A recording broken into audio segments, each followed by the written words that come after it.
It took a long time for me to come to feel comfortable wearing my hair the way it grows from my head. When I stopped straightening my hair, I felt ugly. Hi. I'm going to try my best when I'm editing to make this faster. I feel so down. My LED light, I don't know what's wrong with it. It just went off and it's not coming on. I have work. I'm doing a lot of research here. I don't even want to cry. What's up, billiongennng? Is Divine, and welcome back to my YouTube channel. Or if this is your first time here, hi, I'm Divine. Today's video, we're going to continue with the hair celebrity playlist. If you've missed any of the episodes, you can check the playlist. Sorry if I keep scratching. My left eye is really itching me. Like, it's so painful. Chimamanda Ngozie Adichie. She's a Nigerian. Most of the celebrities in this playlist are Nigerians because I'm Nigerian and I'm African, and I believe that the more you can relate to somebody, the more you can relate to somebody's story, the easier and the better for you to make the story your own story. If you get what I mean. Everybody have different stories, but you get what I mean. I hope you do. Most of her videos, she talks about hair being political. Of course not, but I did want to write about hair because it's not just, it's hair, and I'm interested in hair on just the sort of very hair level, but also just... Is hair a conversation? It's a political thing. Is it? It is. A statement? Black women's hair is political. Are you making a statement? I don't intend to, but I do. You have it imposed on you, the statement? You really do. By walking in somewhere with my hair like this, people make assumptions. They're immediate assumptions. If my hair isn't straight, people can assume that you're either, they might think you're an angry black woman, or they might think you're very soulful, or they might think you're an artist, or they might think you're vegetarian. I mean, there are all kinds of things. Or somebody likes a lot of time in the hair salon. That too. Well, but no, the straight hair requires a lot of time as well. But I'm just interested in hair as a means of talking about other things. What does society tell us is beautiful? Because, you look at women's magazines and these things matter. I mean, these things matter. So who is Chimamanda? She's a writer, a speaker, she's a humanitarian, and she loves fashion and hair and beauty. That's something I find very intriguing.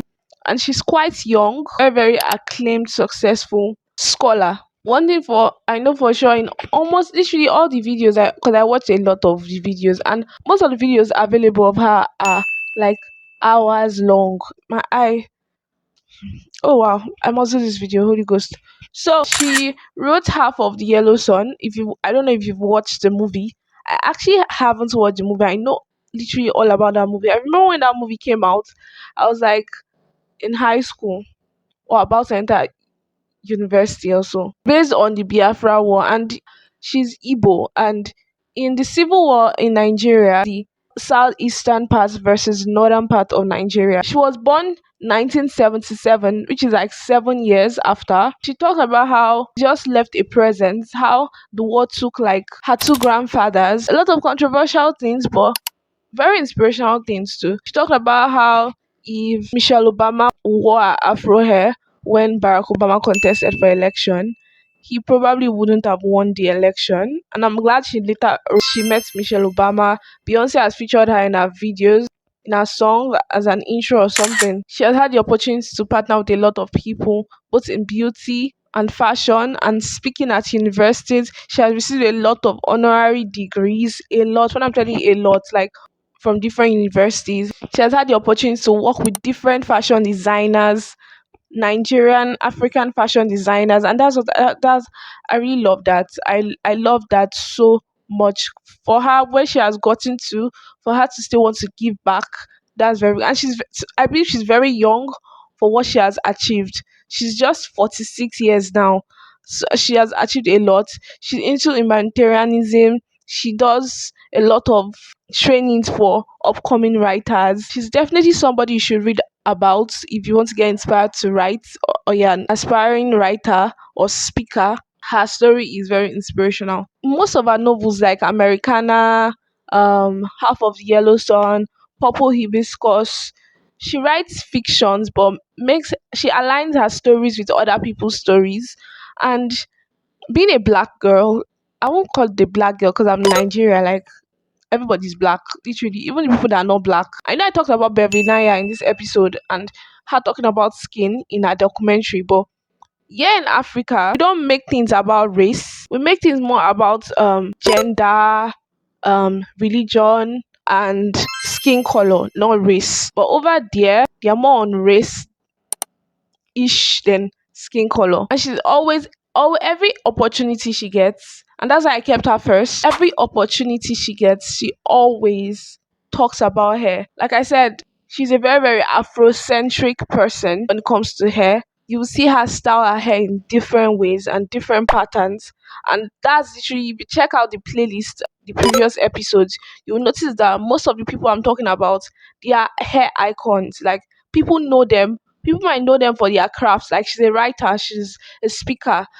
People might know them for their crafts, but they also notice them and recognize them for how they carry themselves with their hair, the confidence they assume because of how they carry their afro hair. For her hair care routine, so before I talk about her hair care routine, I just want to share how this part of her life inspired me when I was researching. She talked about how she was one of the smart students in school, and as she was growing up, because she was smart, everybody expected her to become a doctor, obviously.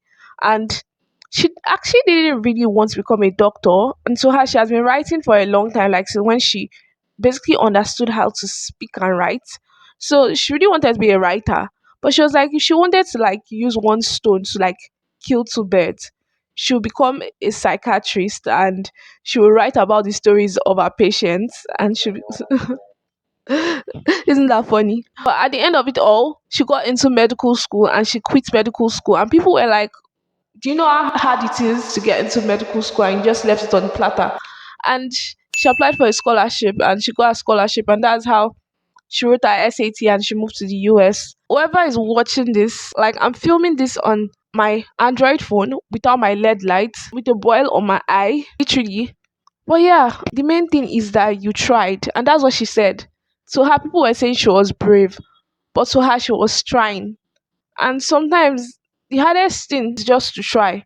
Same thing goes for hair. What might People be need to holding know you about from child going raising and natural bringing up if a you are not child. natural? It's because of It's you much are easier scared to of deal with a trying. hypothetical And child than you a just have to try. You may never know. The only thing, apart from because she has hairstylists that style her hair, yeah.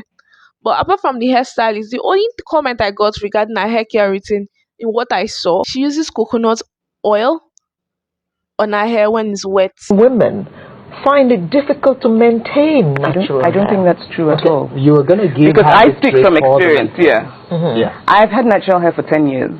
And you know, family, friends, hair salon women, auntie, now this your hair is rough, eh? When will you, this your virgin hair, auntie. Our hair, as it grows from our head, is seen as something we have to do something to, right? And which is why when women, even when women have natural hair and there's a big event, they don't wear it natural. They go and get it straightened. Or you do something to it.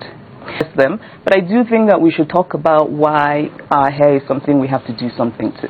There are ways to make, this is, you said it's not hard work at all. At all. How do you maintain that? Because there are ways of softening it. There are ways of, coconut oil is magical. You need to put it in when your hair is wet. And in the morning, it's incredible. I have fallen in love with my hair. And it's not everybody that likes coconut oil, but definitely try it out. Some people use olive oil and doesn't work for them. Some people use jojoba oil and doesn't work for them. Jamaican castor oil, it doesn't work for them. But just try it out. Nothing harms you than trying and learning from your failures so you avoid them next time. Honestly, I just look at my phone and the light situation is actually not. I think what I'm going to do, I'm going to record a voiceover and continue from where I stopped so I don't get discouraged. But the last video I uploaded on YouTube, when I was editing, I did not add a part to it, and it was the first part to it. So if you are watching this video, it's your lucky day. I want to give a big shout out to everybody who likes and comments on my videos. Thank you for liking. Thank you for sharing. Thank you for always commenting here. Thank you for learning, because I believe my videos are very, very valuable. Yeah, I'm working on my bullet journal business. That's what I was doing before I slept off. So please make sure you check the link to get notified when it's time for the launch. If you made this part of this video, comment hair identity, because one thing I can pinpoint out of everybody I'm going to be talking about in this video is that everybody is still identified with their hair one way or the other. Hair is identity. People know you for how you carry your hair. Whether you are wearing your hair in a turban, whether you style your hair in different sophisticated hairstyles, whether you're on a low cut, whatever has happened to your hair, whether you are a survivor of a serious terminal disease, hair is identity and it is pretty and beautiful to see. We're so like ashamed of our hair. Trust me, I love the way that my hair turns out with a relaxer, but it was breaking and I could never grow it past like here. And I get burns in my scalp whenever I go, and the last time I was getting my hair done and it was burning me, and I just kept thinking like, why am I doing this to myself, you know? So LaToyaEbony is a wife, a mother, an entrepreneur. She is everything. She's a CEO and she's a very, very big inspiration to me when it comes to this hair care journey. If you are a beginner with your hair care journey, you should definitely check out her YouTube channel, her first YouTube channel. She has two YouTube channels. Second one is about her life and her journey process, documenting everything behind the scenes. Yes, I forgot to mention she's an actress. She has started from theater into launching into TV, and I'm so proud of her. If she comes across this video, she's doing so well. She's a mother of a 5-year-old lovely beautiful son, and she has come so far, and right now what she's working on is her product. She intends to launch her skincare products someday, some Sunday, and with time she might launch her hair care. So her hair care journey basically stems from research. She's a woman of research, and that's why I really adore her. She likes to take her time to learn what she wants to do from hair to skin. She also said her mom is a cosmetologist, and when I was searching for her hair care journey, she first of all transitioned when she had no relaxers. So because of it was expensive to get relaxers, that's when she was transitioning. But later on, she relaxed her hair again. Then she finally decided to big chop in around like 2010 or 2011, and it took her 8 months to transition. And if you're about transitioning to natural hair and you're watching this video, you could try doing what she did. She wore a lot of wigs, a lot of braid outs so that it can match with her hair, the transition and her natural hair, and she finally cut her hair. I'm so proud of her because she has come to the point where hair care is not just about the rules in the hair care community or natural hair community. Hair care for her, being a mom, being a CEO in the making, being everything that she does. Now her focus is being a lazy natural and just focusing on what is essential, what she needs. She actually does this on her channel where she reviews the products that she used, the ones that have not worked and the ones that she's trashing. Yeah, so you should definitely check out that channel. This is a lifestyle for me, my natural hair. I'm never going back to relaxers. I'm never doing anything else but being natural. So yeah, this will be a life journey for me.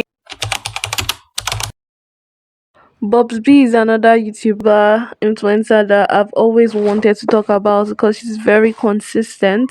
She's also a mother and a wife of 6 lovely, beautiful children. And I relate to that because in my house we are 6.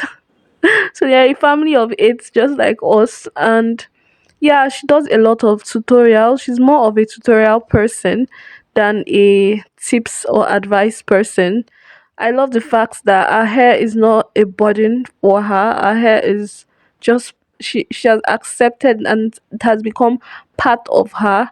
I rarely see her in braids or extensions, more of wigs, U-part wigs, kinky. She's more into the afro look than the straight look. I really just love how far she has come in this so-called YouTube journey, sharing her hair care, sharing her hair growth, sharing her life, and I'm so proud of her. The most watched video on her channel is how to detangle, and for her, hair care is just simple, the basics. Most of the brands that have worked with her, she focuses on the basics that work for her hair.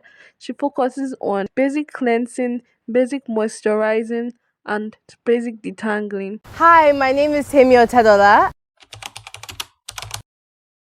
And just like everybody I've mentioned on this list, TemiOtedola is the daughter of billionaire Femi Otedola in Lagos, Nigeria. And Temi is married to Mr. Easy, who is also a celebrity. Her two sisters, Tolani and DJ Copy, they are also into the entertainment industry. She's also in the entertainment industry because now she's into acting, but she's solely focused on fashion and content creation. At first, I was skeptical of adding her to this list, but I'm glad I added her because it's very important that I added her. Like I said, every celebrity I mentioned on this list have something that has to do with hair identity.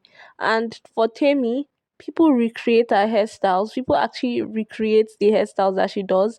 And her hairstyles are always simple, manageable hairstyles, from braids to bantu knots to sleek buns. That's what she does with her hair.